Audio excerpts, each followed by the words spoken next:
Hello there everyone, nice to meet you online English class. 여러분 만나서 반갑습니다. 벌써 7월이고요. 날씨가 너무너무 덥습니다. 그쵸? 그럴 때일수록 우리를 아는 모든 사람들에게 고마운 마음으로, 감사하는 마음으로, 사랑하는 마음으로, 삶을 위하여 기도하는 마음으로 늘 행복하시길 바랍니다. 자, 민쌤의 영어 사랑방 교실, 오늘 같이 공부하실 주제는 알파벳 S와 C가 들어가 있는 단어들을 같이 공부하실 거예요.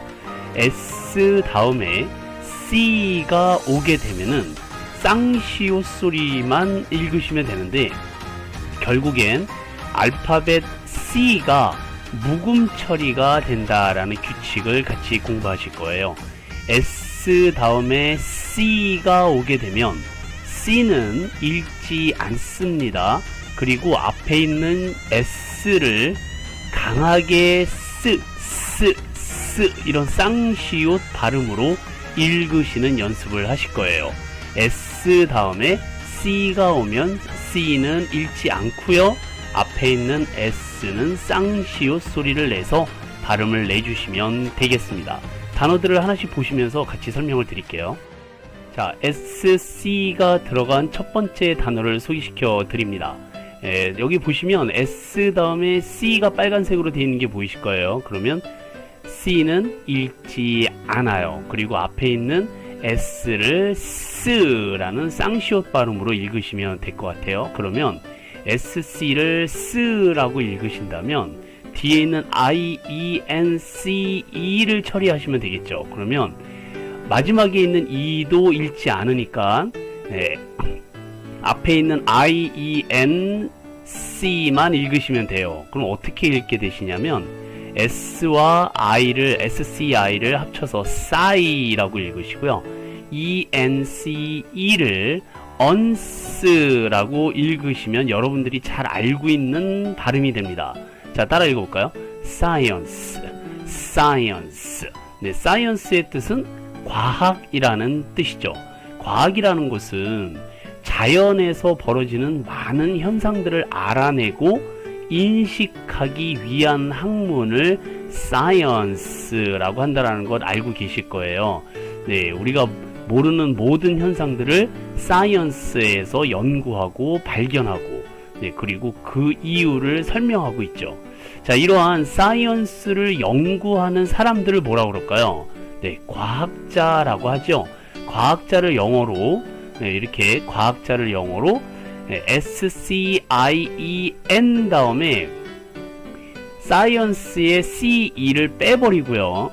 뒤에 TIST를 붙이셔서 scientist라고 읽게 되시면 이 과학을 연구하는 사람이라는 뜻이 됩니다.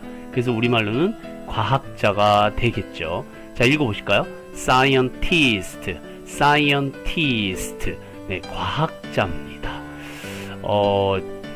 우리나라의 독립운동가이셨던 안중근 의사께서요, 일본 재판부에 의해서 사형을 당해서 죽음을 당하신 다음에 옥황상제한테 올라가셨대요. 그래서 옥황상제님한테 이렇게 얘기를 했답니다.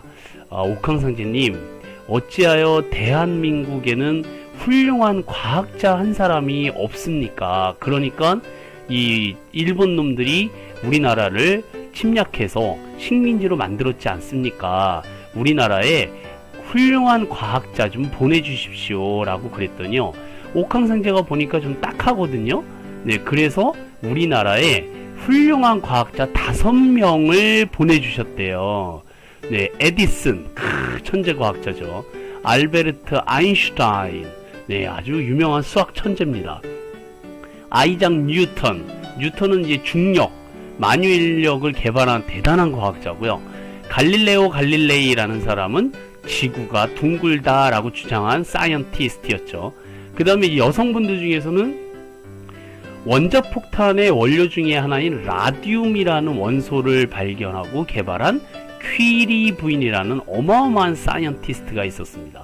이 대단한 사이언티스트들을 대한민국에 보내주셨대요, 옥황상제께서. 그런데 한 10년 정도 지나서 옥황상제가 이 5명의 과학자들이, 사이언티스트들이 잘하고 있는지 궁금해가지고 대한민국에 내려오셨답니다. 네, 그랬더니 어떻게 됐느냐면요, 에디슨은요,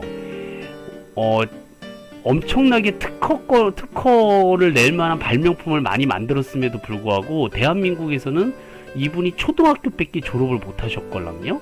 네, 그래서 초등학교밖에 졸업을 못했다라고, 그래서 특허가 통과가 되지를 않았다고 그래요. 기왕에 몇 개는 통과는 됐는데 사람들이 저거 초등학교 졸업자 출신의 발명품이래 뭐 이래가지고 무시당해가지고요, 빚만 잔뜩 얹어가지고 지금 사채업자한테 쫓기는 신세가 됐다고 합니다.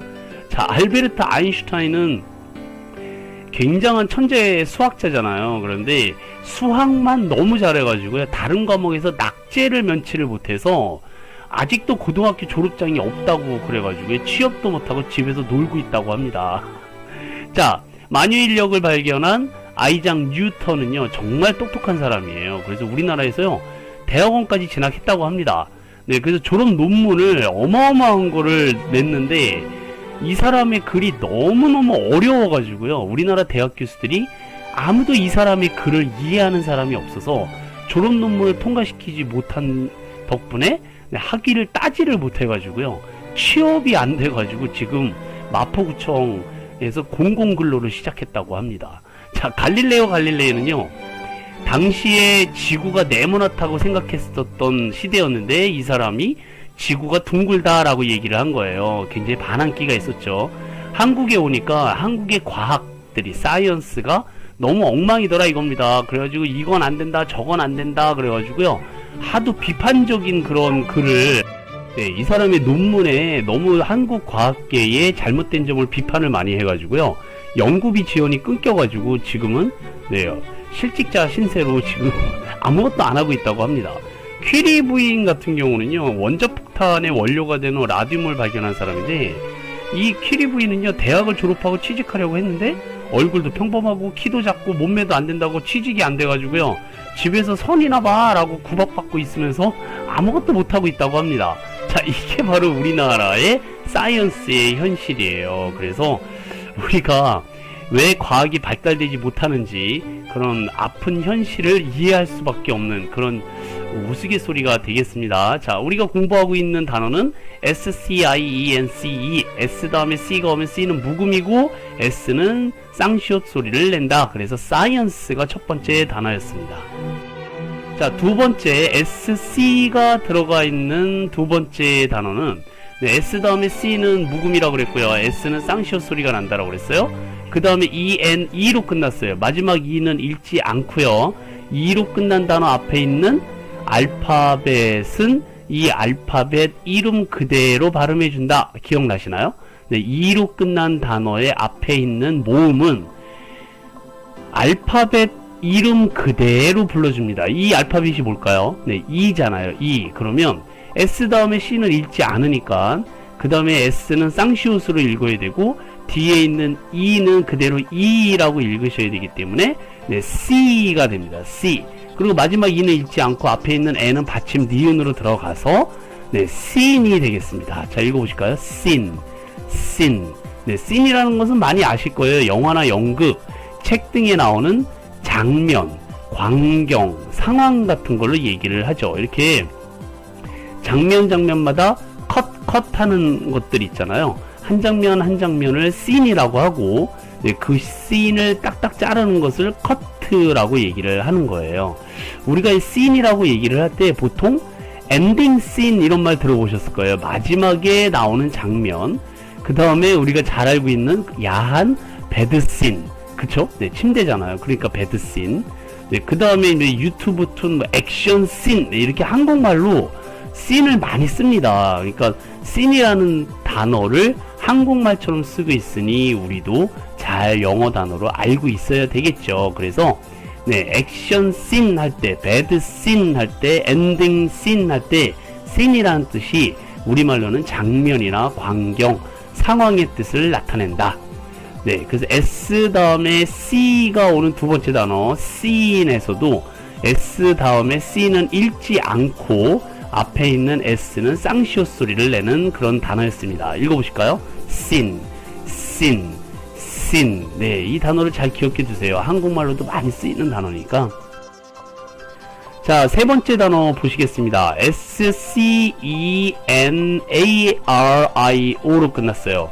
그러면 s 다음에 있는 c는 읽지 않는다라고 그랬고요. 앞에 있는 s는 쌍시옷 소리를 낸다고 했사오니 c를 건너뛰고 e하고 nario만 읽으시면 되죠. 그러면 c, 나, 리, 오가 됩니다. 그래서 이 단어는 여러분들 많이 들어보셨던 단어예요. 시나리오, 시나리오. 시나리오는 영화 등의 시나리오, 그냥 그 말 그대로 쓰고요.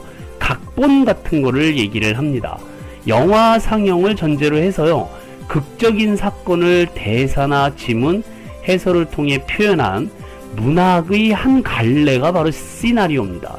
그러니까 1년에 앞서서 공부하셨던 씬, 장면들로 구성이 되어 있고요. 이 씬은 다시 컷들로 이루어져 있는 거죠. 그러니까 이 시나리오는 영화의 각본이라고 보시면 되겠습니다. 각 씬에서 나오는 대사라든지 대본, 네, 지문, 해설, 네, 그런 것들을 뭐라고 한다고요? 네, 네, 시나리오라고 한다라고 이해하시면 될 것 같습니다. 여기서 규칙 잊어버리시면 안 돼요. S 다음에 C가 오면 C는 읽지 않는다. 꼭 기억을 해두시고 씬과 시나리오라는 두 개의 단어를 같이 기억해